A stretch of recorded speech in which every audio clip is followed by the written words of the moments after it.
Do you feel like making progress in street photography is like banging your head against a wall? After all, there are no exams to pass, no annual or quarterly reviews, and no opportunities for a promotion to show that you're making progress. All you have is you, your camera, and a few JPEGs to show for it. That's why, in this video, I want to give you the most valuable advice I could possibly give you at this point in my life. I am making this video for me a few years ago. This is very much the advice that I wish someone had given me when I first picked up my camera, left my house with only a dream: to make a handful of cool street photos. Before that dream begins, some reality for you. I noticed just the other day, only a small percentage of you watching my videos are actually subscribed to the channel. So why not remember to hit the subscribe button right now? It's completely free for you to do and really helps out the channel. And while we're at it, go check out my Instagram. I post more photos over there and you can keep up with what I'm doing more closely. Now, into the video.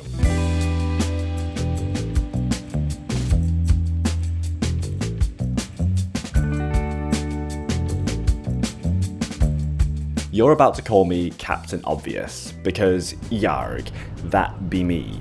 But the first piece of advice I wish someone gave me is to set aside dedicated time for practicing street photography, which sounds much simpler than it really is. We all know that to get better at anything, we need to set aside dedicated time.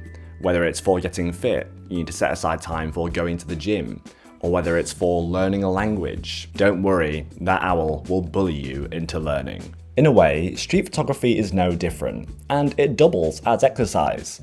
Yay! It's a lot easier than learning a language, and it gets you out on your feet with a camera to make some cool photos. If you don't set aside dedicated time, and you only get out for maybe 2 hours per month, you're always starting from scratch. Every photo walk starts with dusting off the cobwebs, and by the end of that 2-hour session, you haven't really made any new progress. Whereas, if you're able to set aside more dedicated time, maybe 2 hours per week, you're 4-timesing your photography ability. And each and every single time, you're going to be starting less from scratch and more from where you last left off. The more practice you can put in, the more results you're going to get out. It's always that whole thing of, it's funny, the more I practice, the luckier I get. The same is true with street photography. As we enter spring, it's the perfect time to hit the reset button and learn something new. And what better place to kickstart your creativity than Skillshare? With classes from painting to freelancing and business, it's the best place to learn a new skill or pick up a hobby. I've actually been planning to get back into the analog side of my creativity, so that's why I've been taking this great class from Andre D. Wagner on analog photography, how to develop black and white film. I've developed my own film in the past, but Andre's class has been a great refresher on the details. He covers the process thoroughly and has great tips during his develop, stop, fix and wash chapter. Part of the reason I love learning on Skillshare is the fact that each class is taught by a real person, sharing their own personal expertise and their valuable insights. It's a great place to find a hobby, stop doom scrolling, and get your inspiration back after a long winter. If you want to try Andre's class or any of the other great classes available on Skillshare, the first 500 people to use my link in the description or scan the QR code on screen will receive a 1-month free trial of Skillshare. So follow the link down below and join Skillshare today.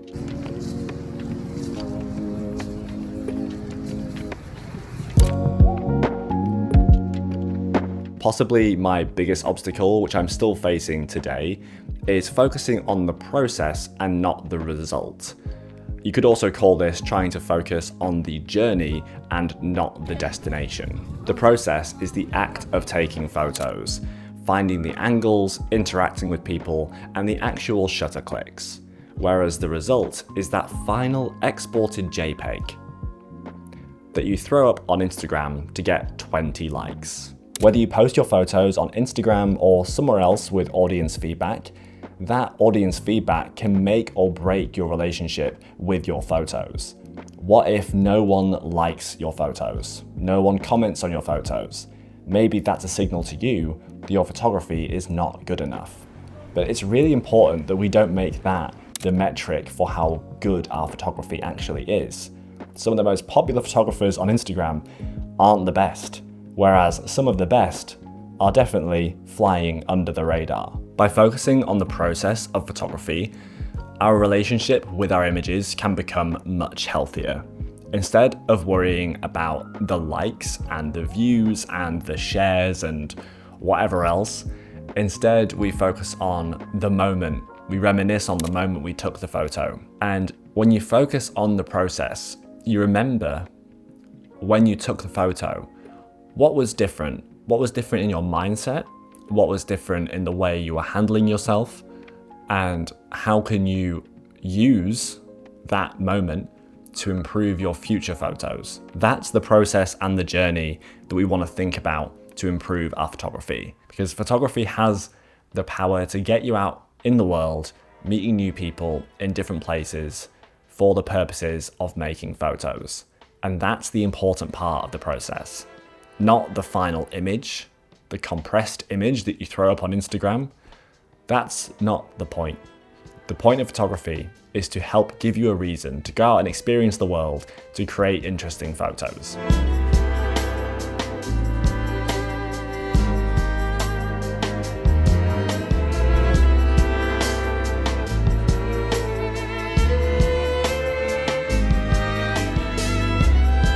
After a while, doing the same thing over and over again can become exhausting. So trying something new to keep things fresh and most importantly fun will keep you motivated even on those days where everything feels kind of monotonous and the same. For me, the times that I start to feel a little bit stale with my photography are also the same times where I start to feel more closed off with how I'm shooting on the street. I find myself avoiding eye contact with people, kind of keeping to myself, and I end up coming home with pretty much an empty SD card, which is the exact opposite result that we want. It's at these times that I end up setting myself little micro challenges to make my photography fun again.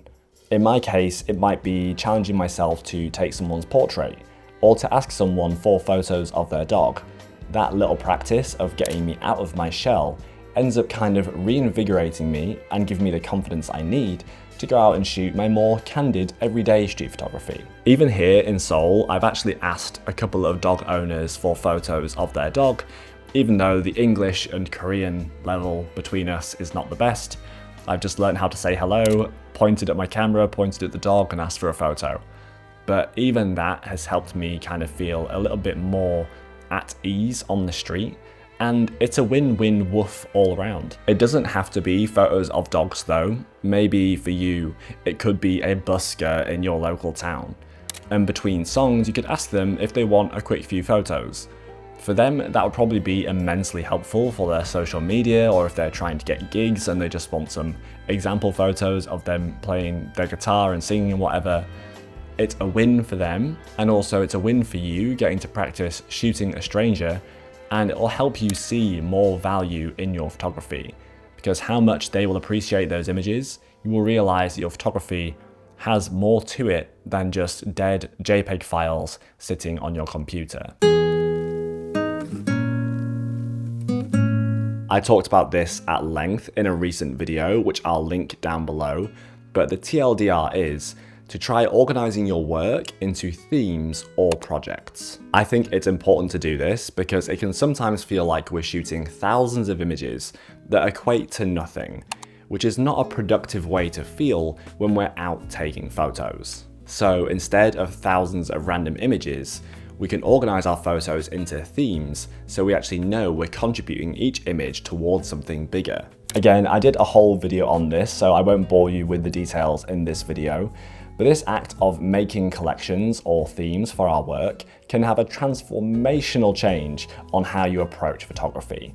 If you're out on the street and you're taking photos and you don't really know why, and it just feels like another photo of someone dressed in a certain color coat or something like that, it can feel a bit like, meh, that's not much. It's not, you know, a Gary Winogrand or a Bruce Davidson or a Vivian Maier or anything like that. If you actually try and create these little themes or collections, each one of these little content themes or subjects or subject matters can end up contributing towards one of these larger themes or projects. Like for me, I have a whole folder full of just people with crazy hand gestures, or people who look alike, or people in blue and yellow, or people who look bored. All these little themes might feel like nothing as individual images, but can end up meaning something bigger when they're actually collected together over many years, over many different places. And I think for me, each time I get an image that contributes towards a theme or a collection, this feels like a mini win. And those mini wins are the things that propel us forward as photographers. We need those little dopamine hits to remind us that we're doing a good job, because no one else is going to tell us that we're doing a good job. So it's good to kind of artificially make opportunities for those moments. And who knows, maybe at the end of the day, you'll have a great project to show for it. But even in the meantime, if it keeps you motivated, that is a good thing. These themes don't need to be big or super serious, monolithic projects. They can just start simple and silly. Honestly, the sillier the better. It can be something as silly as frames within frames, like a mirror with someone in the middle of it. Or it could be as silly as dogs, like in my case, or complementary colors, or whatever else you can think of. Whatever typical subject matter or theme you find yourself taking photos of, make a folder for that. Just start super simple and super small. And then as new ideas pop up, make folders for those. And then each and every single time you get a photo that would contribute towards that folder, take the win. Take that little small win. It will help motivate you and your photography going forward. And if you like the colors you are seeing in my images in this video, you can pick up my Kodak film stock presets, my Fujifilm film stock presets, and my Naturally Filmic presets. And you can save when you buy all 3 packs together in the 3-pack bundle. And viewers of this video can use this unique code to save an extra 20% at checkout. These are some of the best film simulation presets you can buy, and I use these in 100% of the images you've seen in this video, over on my Instagram, and in my website portfolio. So I'll drop a link in the description below if you want to check these out. And that's it for me in this video. I hope you have enjoyed this video very much and it's been useful. And if you want to see another video similar to this on creating themes in your photography, go watch this video next. I mentioned this earlier, but I really think this one is worth your time.